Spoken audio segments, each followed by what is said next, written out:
Hey Force fans, Mike Amundson back again with another Fargo Force update. Today I'm going to talk with our head coach and GM, Steve Johnson, about next year's team and what we can expect to see. Alright Steve, nice to have you back again. Let's talk about this year's Force. You've selected your team, now we can finally get a little information from you, right? You bet. How'd selection go? Any tough decisions for you? Well, we're not completely done with our selections, but we're pretty close, and you've always got tough decisions to make. As we explained to the kids that the last 5 kids that make our team, 5 that get cut that don't make the team are probably just as good. There's very little difference in the kids when you're talking about your last 10 guys. But so there's always tough decisions, but whether it be their birth year or what position they play or where they played last year, there's always some deciding factor that you decide on your last few spots.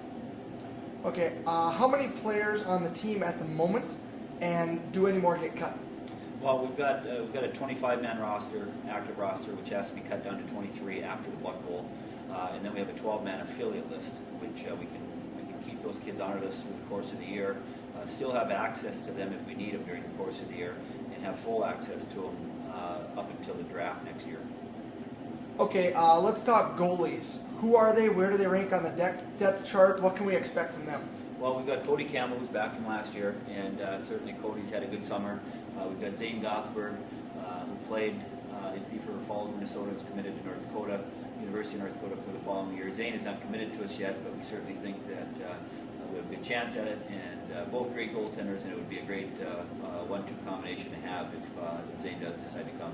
Yeah, that'd be a pretty powerful 1-2 punch there. How about defensemen?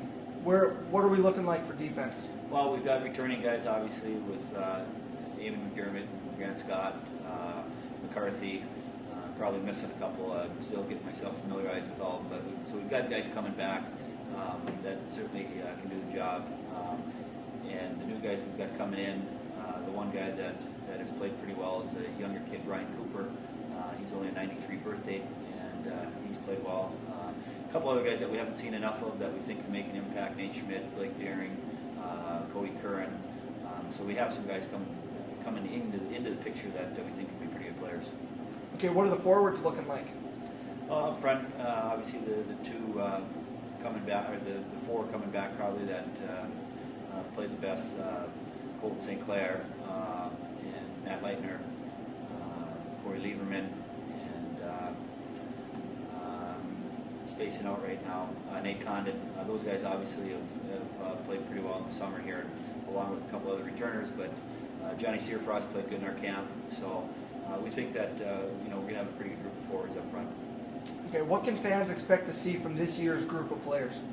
Well, we want to be a hard-working team, and we want to be a team that gets after it and pressures the puck all over, and we don't want to be a team that sits back and plays defensive. We want to get after the puck and create offensive chances based on our speed.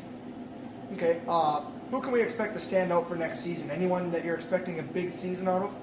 Well, I think our goaltenders, any one of the 2 goaltenders, I think can be potential all-star guys. Defensemen, I'm a little bit unclear yet on our defensemen parts, which ones are going to be our impact guys. But certainly, Matt Leitner certainly could have a big year up front, and I think Colton St. Clair. Those are 2 guys, and we do have other guys also. I miss some guys here when I speak about this, but those 2 guys up front probably stick out, Leitner and St. Clair. Are there any young players that we're going to get to watch, in particular, develop their skills a lot? Well, again, it's hard to go through at this point, honestly. But I think Brian Cooper is a player who's a 93 birth year, who's a very young player coming in. He'll only be a sophomore in high school, and I think he's a guy that can play pretty well for us. And we've got Nick Romanek, who we've added from the camp. That played well. He's from Bismarck High School. He'll be given up to senior year to play. So those guys are 2 probably incoming guys who are younger that we think can play well. All right, great stuff, Coach. Thanks. Thanks, Mike. All right, Force fans, there you have it. Next year, we can expect to see a solid 1-2 punch in net, as well as some good returning forwards and some young stars on defense. Should be an exciting season. Visit FargoForce.com for more information.